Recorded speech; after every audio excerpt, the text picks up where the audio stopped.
ओम तव कथामृतम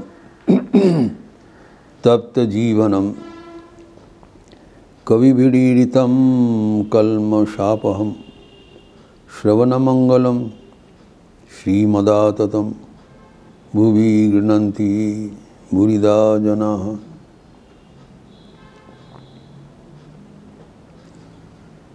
श्री विष्णु के पंचम अवतार कपिल देव का बात चल रहा था। भगवान विष्णु स्वयं देवहूति गर्भ में कपिल के रूप में अवतीर्ण हुए थे। कपिल देव का आश्रम सरस्वती नदी के तट पर बिंदु सरोवर में अवस्थित है, जो कि अहमदाबाद, गुजरात के अहमदाबाद से 130 किलोमीटर उत्तर में है। सत्ययुग से वो महातीर्थ है, अभी भी है, एवं रामायण महाभारत में भी उसका उल्लेख है। ऋग्वेद में भी ऋषियों का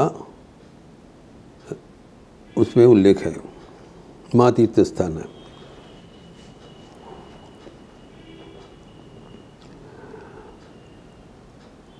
और जैन स्तुति अनुसार कपिल देव की आश्रम में राम, सीता, लक्ष्मण उपस्थित हुए थे, लेकिन उनको साधारण व्यक्ति समझकर कपिल देव उनको निकाल दिया था। फिर बाद में उनको पता चला तब वो पश्चाताप किया, इस उल्लेख है।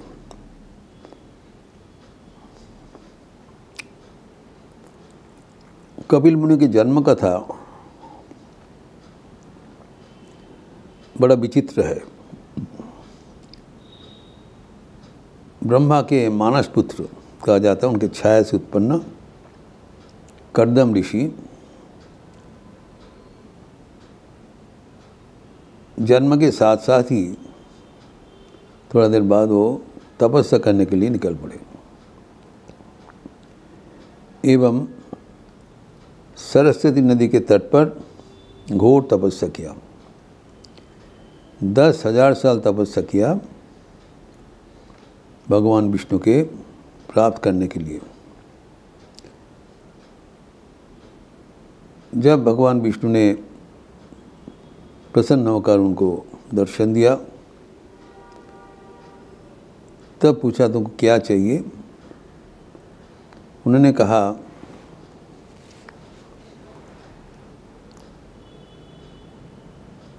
आप मेरे संतान होके अवतीर्ण होंगे एवं उसके लिए हमारे ऐसी एक धर्मपत्नी हो जो गृहस्थाश्रम में एवं हमारा साधन भजन में दोनों में सहभागी होंगे, मदद करेंगे। तो भगवान ने आज्ञा दिया, ठीक है। जो स्वयंभव मनु, जो प्रथम मानव है, उनके पुत्री देवहूति से तुम्हारा विवाह होगा। मनु एवं शत्रुपा के प्रथम संतान है देवहूति, उनके साथ कर्दम ऋषि का विवाह होगा। उन्हें आज्ञा दे दिया और तुम्हारे पुत्र के रूप से मैं अवतीर्ण होऊंगा, आश्वासन दे दिया। बहुत प्रसन्न होकर कर्दम ऋषि प्रस्थान किया एवं देवहूति के साथ उनका विवाह संबंध स्थापन हुआ। उसके बाद उनके एकमात्र संतान कपिल देव भूमिष्ठ हुआ। उसके साथ साथ उनके 9 बेटियां भी उत्पन्न हुआ। कपिल जी के 9 बहन थे। उनके नाम है कला, श्रद्धा,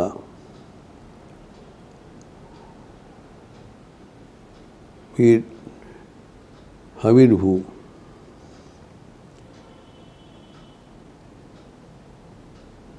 फिर ख्याति,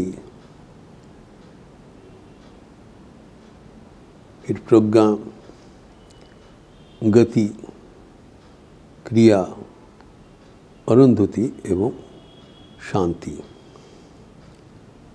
ये 9 महीन हुआ था, जो कि कालक्रम में 9 ऋषियों के साथ उनके विवाह हुआ था। ये 9 मुख्य ऋषि हैं, तो पुलस्त, भृगु, वशिष्ठ इत्यादि 9 ऋषियों के साथ ये 9 बहन का शादी हुआ था। इसी करके ब्रह्मा की आज्ञा से लोग प्रजा पालन किया। हो जाने के बाद कर्दम ऋषि ने संन्यास लेके संसार से चल पड़े। उस समय देवहूति उनके आके चरणों में निवेदन किया, प्रभु मैं तो संसार में निमज्जमान हूँ, मेरे लिए आपको क्या आज्ञा होगी, मेरा ज्ञान कैसे प्राप्त होगा। तब कर्दम ऋषि ने बताया, तेरा पुत्र कपिल वो स्वयं नारायण है, वो तुम्हें बता देंगे ज्ञान के बारे में। बोल के वो चले गए।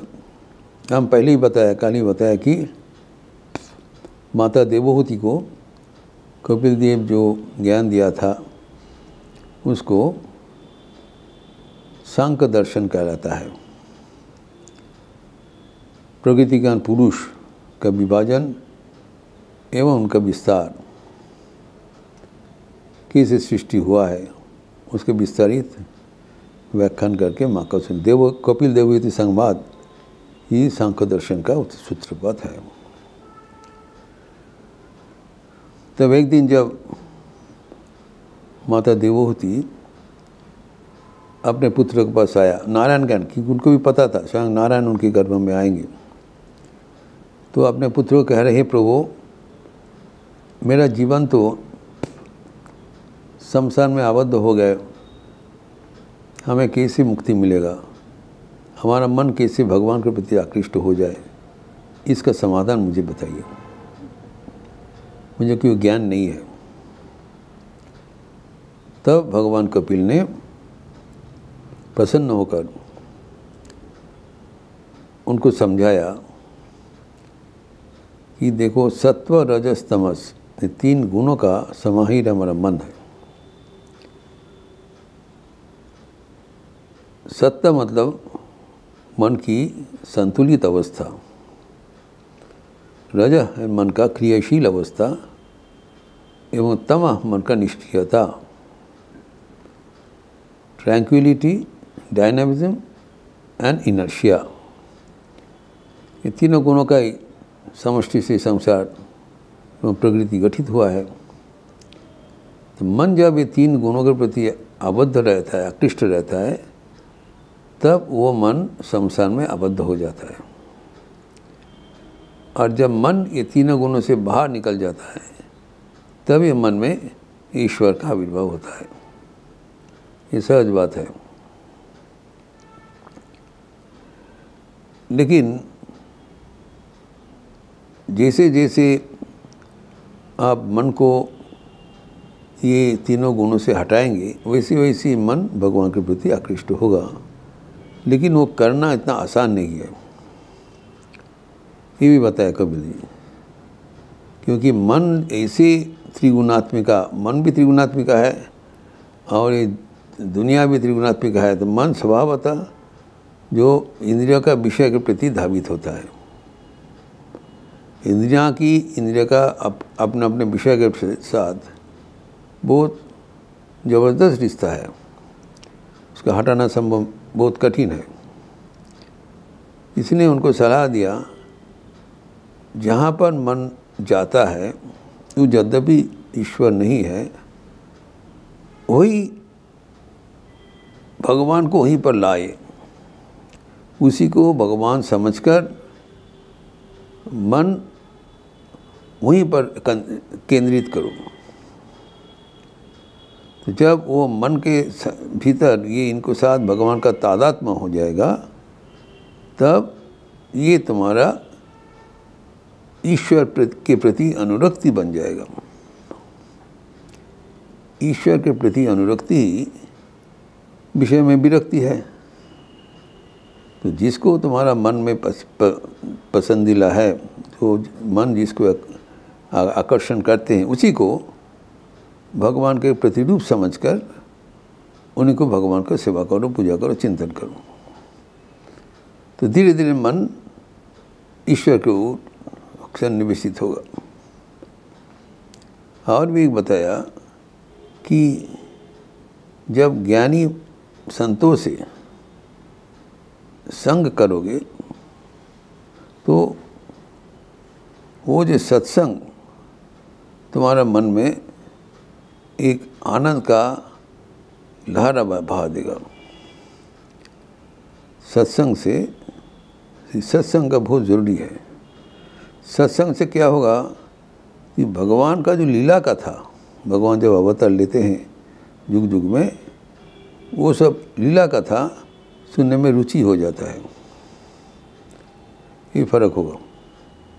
और जब भगवान का लीला का था हम चिंतन करेंगे, अनुचिंतन करेंगे, सोचेंगे, उनका जो वाणी वो अनुरणन करेंगे, तब धीरे धीरे वह मन ईश्वर केंद्रित हो जाएगा। इसे भगवत गीता में कहा गया है, जन्म कर्म चमे दिव्यम जो मां वेत्ति तत्वतः त्याग दीह पुनर्जन्म नेति मामेति सोचना। ये जो शरीर छोड़ने के बाद हम लोग जो भगवान के प्रति जो हमारा आकर्षण है वो भगवान को ले जाएगा। तो ईश्वर में अनुरक्ति ही संसार में विरक्ति बताया।